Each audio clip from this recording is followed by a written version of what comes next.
All right, I think we can get started. Hello, everyone. Thank you for joining us. My name is Deborah Newcomer. I'm with CSSI Technologies, and I've been here a little over 21 years now. Today, we're going to review EFT processing for payables.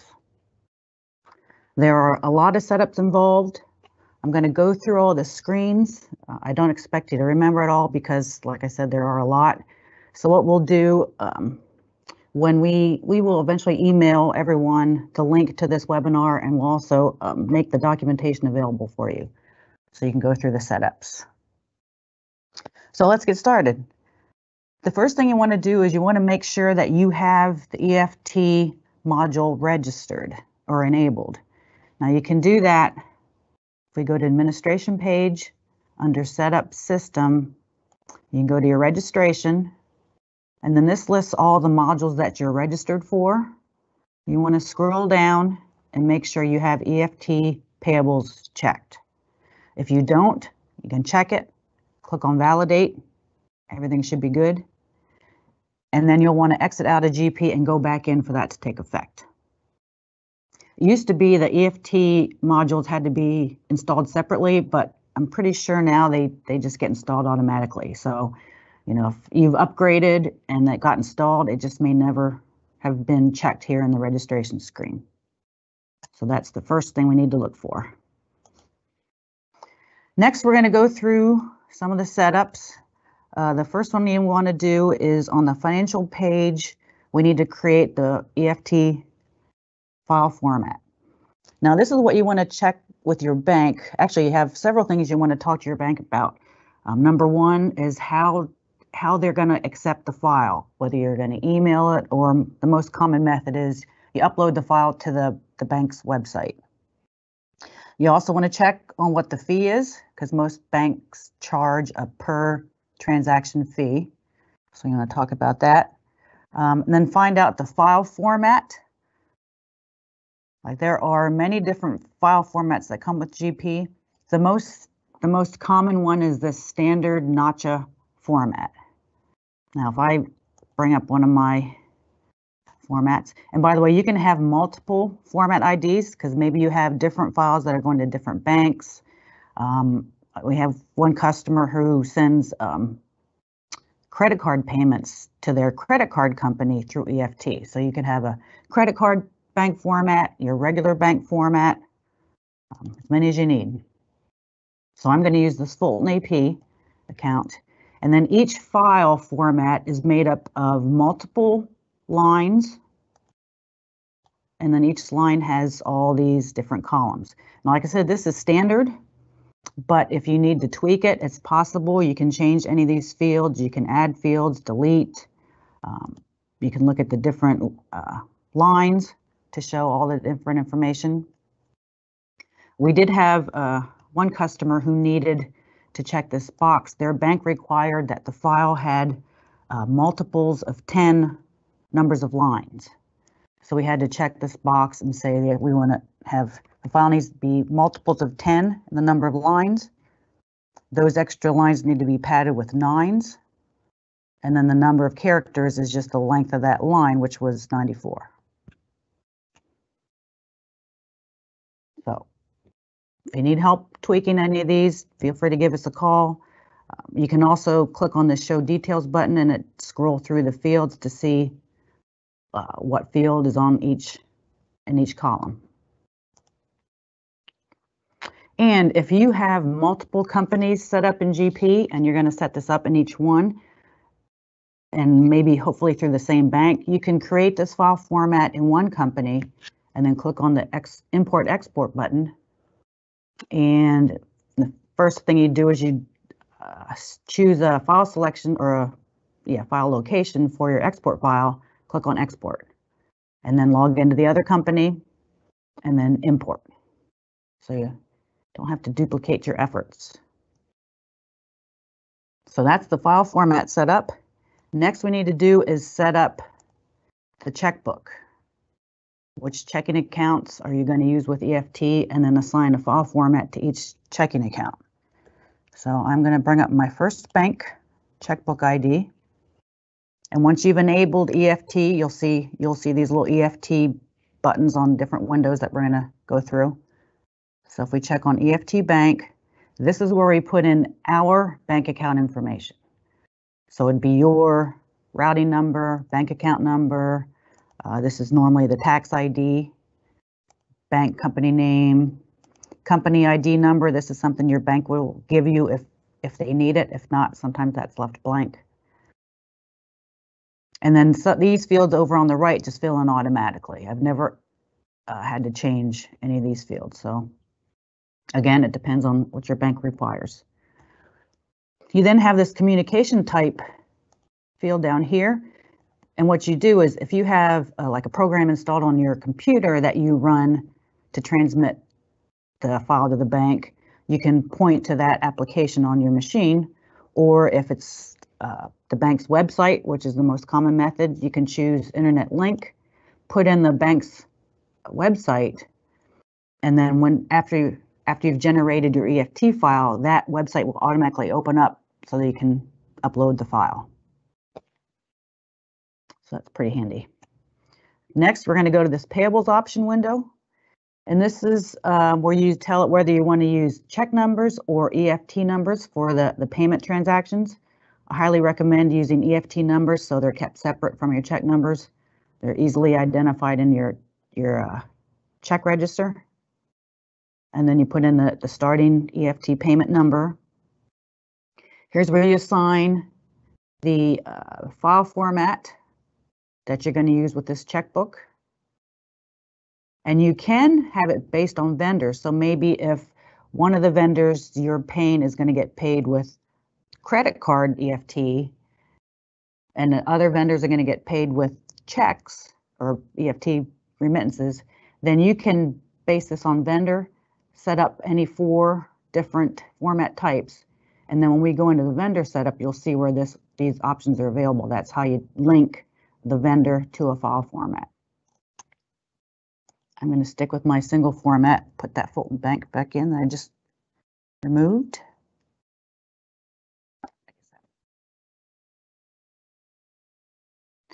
And then if the bank requires pre-notes, you can check this box and then put in a grace period.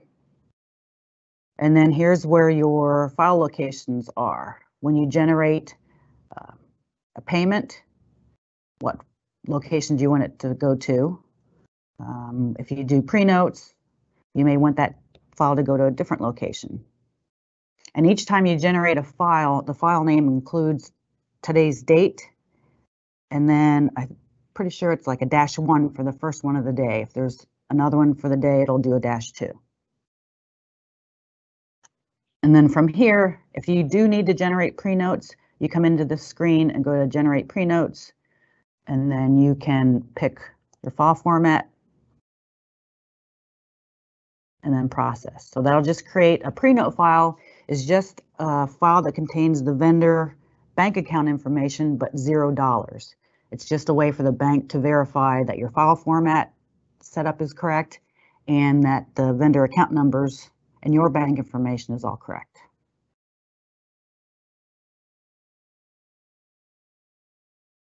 I don't want to change anything here. All right, so that's the checkbook setup. Next, we're going to go to vendors. So what do you have to do to get your vendors ready? So if I jump to the payables purchasing page, and we're going to go into a vendor. I'll bring up Ace Travel. So what we need to do first off is enter the vendor's bank information and the email address where you want to send their remittance form. So you want to be sure if you have multiple address IDs for certain vendors like I do, we have a primary like physical location and then we have a remit to. You want to be sure all your EFT setups are done for the remit to address. So we can get to it right from here. Click on remit to. And the first thing we're going to do is go to the EFT bank screen. So now this is where you enter the vendor's bank information, their bank name, their routing number, their bank account. Type of account that they're using, typically a checking account. And then this file transfer method, this was, remember back in, I think it was the checkbook setup, where I said you can assign different formats to different vendors. That's where you link up this vendor to the file format. If you just have one format, just leave it not specified, and that'll work. So that's where you enter the vendor's bank account information. We also need to enter the email address, so we're going to send the remittance forms. So that goes under the Internet Addresses window. And in this email addresses screen, you have two carbon copy and the BCC, which I forget what that means. But I have my email address in for all my vendors because I'm going to email these remittances to myself, so we can take a look at how that works. There will be some more vendor setup later after I do a few more things, so I'm going to come back to them. So the next thing is setting up the form that you're going to email to the vendors and the message that you want in the body of the email.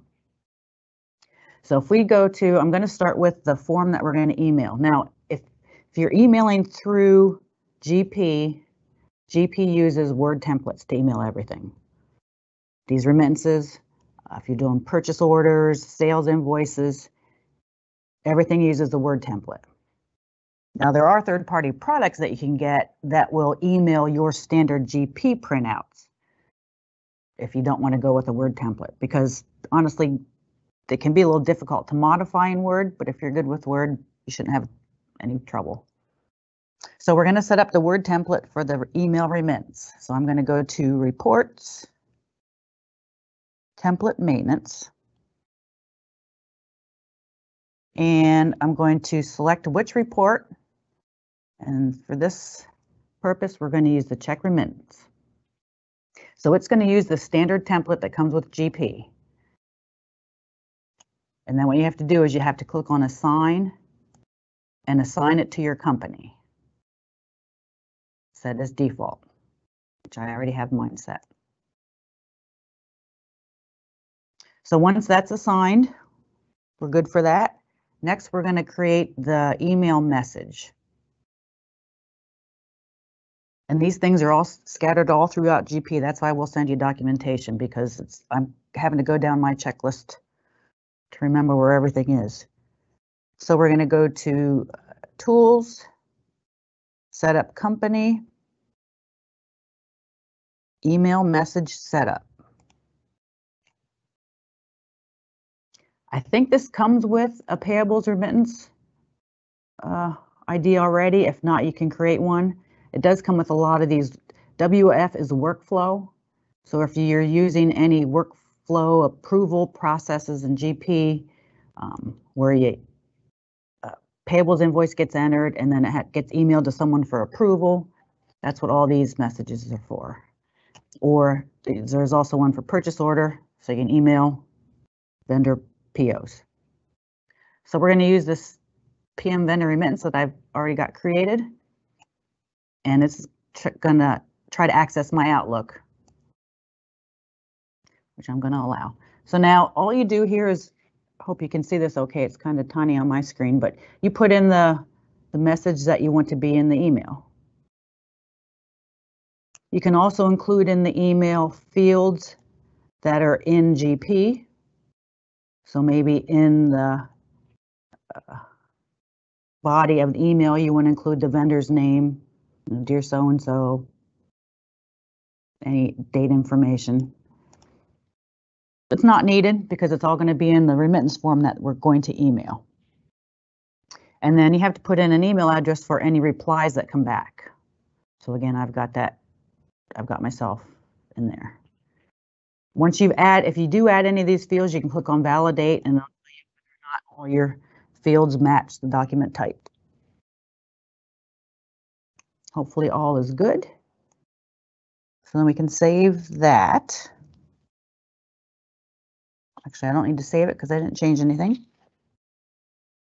So that was the email message setup. Next, we do the email settings for the company. which are under Tools, Setup, Company, Email Settings.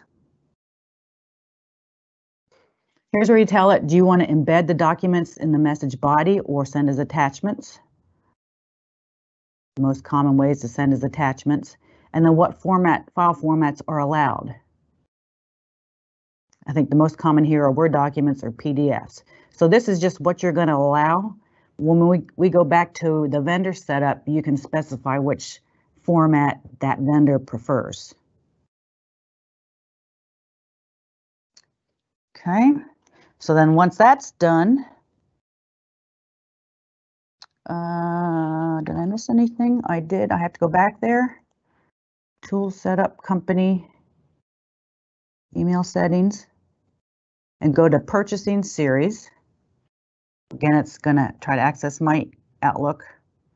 This doesn't always occur. I don't know why it happens for me, but and I've seen other customers do this. They didn't have to click on that allow. So I must be missing something.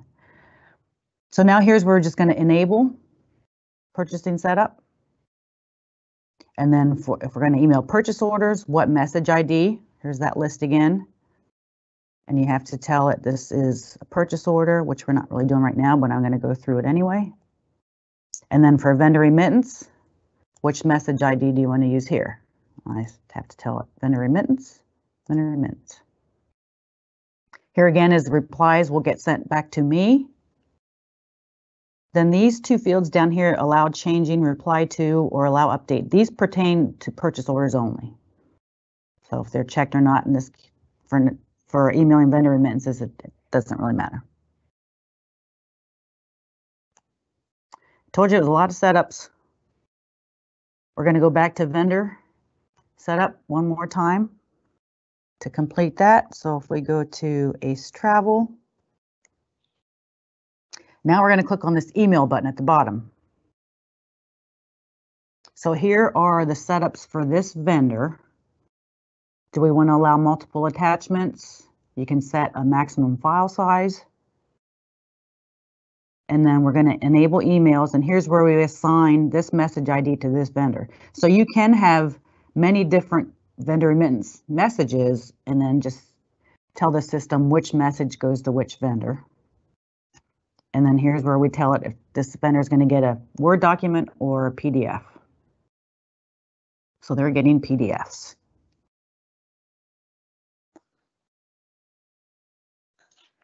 All right, so that's enough setup. That's a lot. Now we can get to the fun part and start processing some payments. So EFT payments are done just like check batches. I am actually still in GP 2015 because I just haven't bothered taking the time to get all these setups done in the latest version.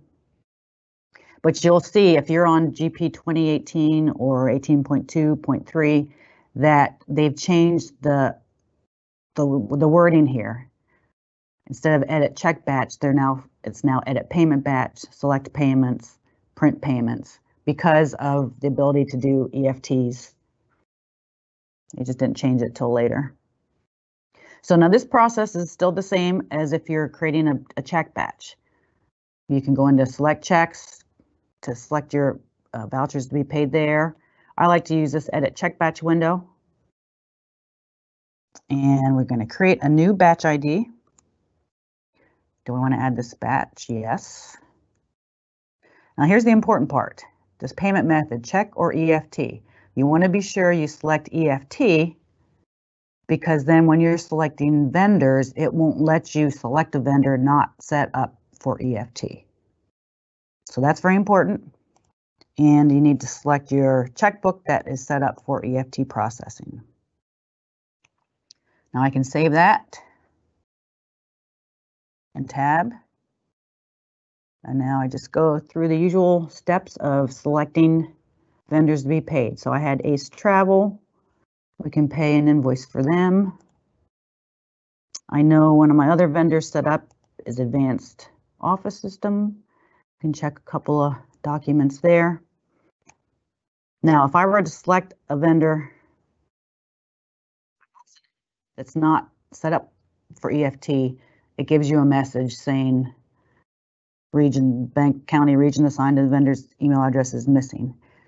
They could just say the vendor's not set up for EFT, but that's what this means.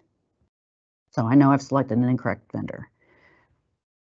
And then I think I also have this business magazine is set up. So we're gonna send out 3 emails. We're paying 3 vendors. Here, same process, like I said, is creating checks. You can print an edit list to verify it's all correct. Once you're sure it is, then you click on process. So now it knows I'm using EFTs, so that's showing me my next EFT number, which you can't change. You can change your date if you'd like, and the posting date, which they should both always be the same, and then process. So that brings up this print remittance window. We don't need an alignment form since we're just emailing. You want to select the remittance form, and then you want to check the send document and email, print if email cannot be sent. So if, say, a vendor's missing an email address, if it can't send the email, then it's going to print it for you. And I always keep this one checked too. I want to see what I'm creating in addition to sending the emails. So let me click on process. And here's what, because I selected print document, it's going to show me the Word template on my screen.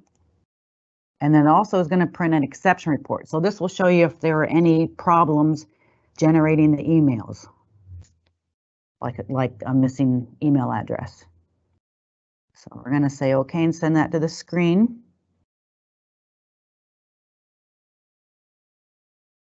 I'm going to show you these templates while we're waiting for the email to go through.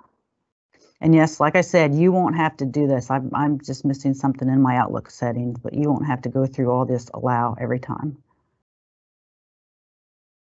But I have 3, it's sending 3 emails. That's why I had to allow 3 times.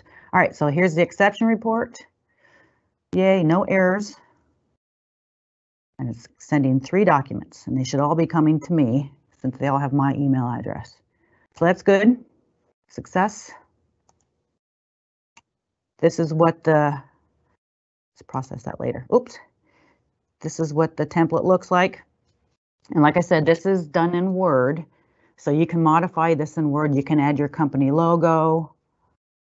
If you want to remove any of these discount or write-off fields, you can do that as well.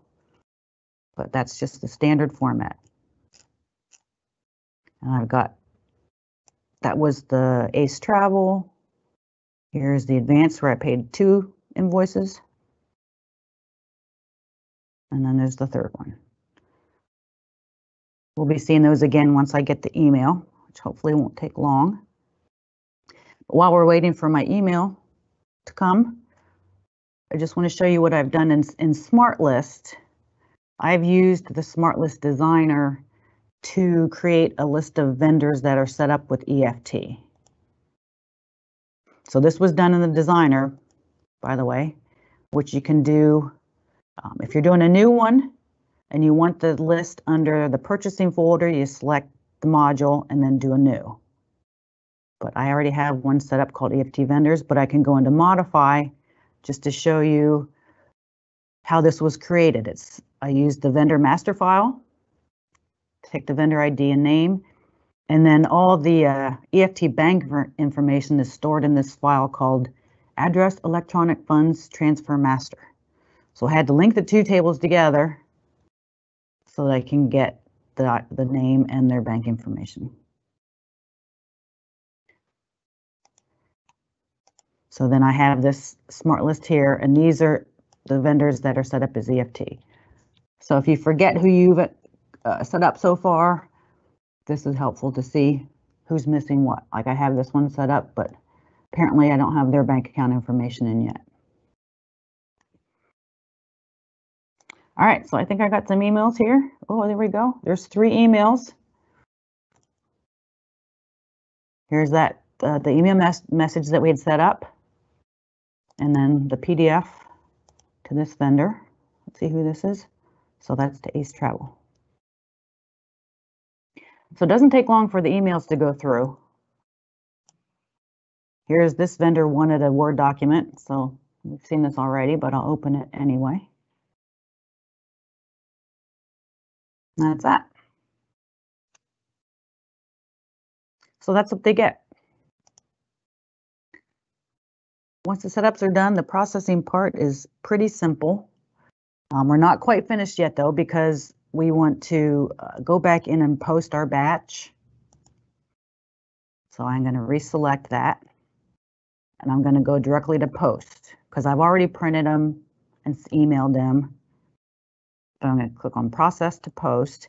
Now, because I had closed this window, it's telling me that remittance information must be printed. Are you sure you want to continue? Yes, because I've already printed them. So I can go ahead and continue and post. I'm going to skip all my posting journals. I don't need them. And it's posting my batch. All right, so the last step within GP is to generate the EFT file. So that's right, the next option down. Select your checkbook. And then it will list all the EFT batches that you've posted since the last time you've been in here. So you can do multiple batches, or different people can be doing different batches, different users in your company. And then they can all be, you can create one big file at once, or you can select them separately when they show up here. So basically it's check the batch you want to process or click on mark all, then generate the file. And it tells you that the file's been generated and it's at this location. So in one of those setup files, that's where we specified the file location for these files.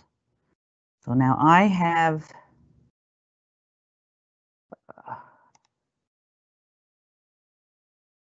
my file location here on my desktop, so I wouldn't forget. So I just store it in my GP 2015 folder, but I created another folder called EFT, and then that's where the files generate. Now I had a bunch of stuff out here before, but I've deleted them all. But as you can see, there's the date. It's got the checkbook name, the date, and then -0001. So if I generated another file later today, I'd get one with -0002. And if we want to take a look at it, you can always edit it in Notepad, but you should never have to change anything. And then this is just that NACHA standard format, where it's got my bank information, the vendors, and then all that good stuff the bank needs. So that these files stay out here forever until you delete them. So you may want to archive them to another location at some point. Once you know everything's been sent through the bank, then you can delete them.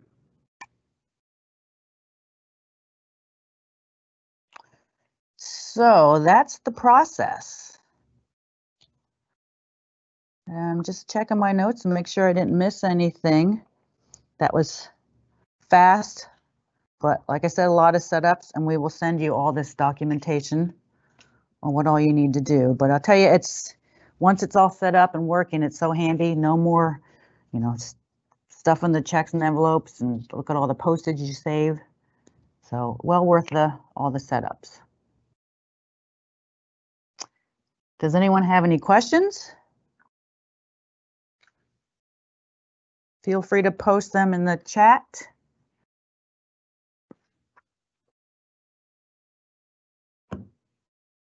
You can always email us later if you think of questions later.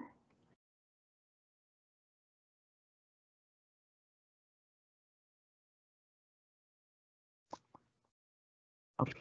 If you'd like to call us with questions, our number is 570-524-4424. Or you can always send us an email at support@cssi.com.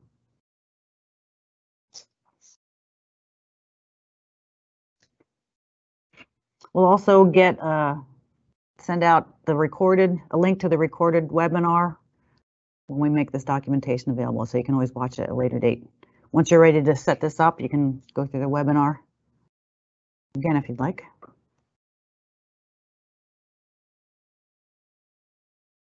No questions? All right, well, I hope that was helpful. Thank you for joining me, and have a great day. Take care.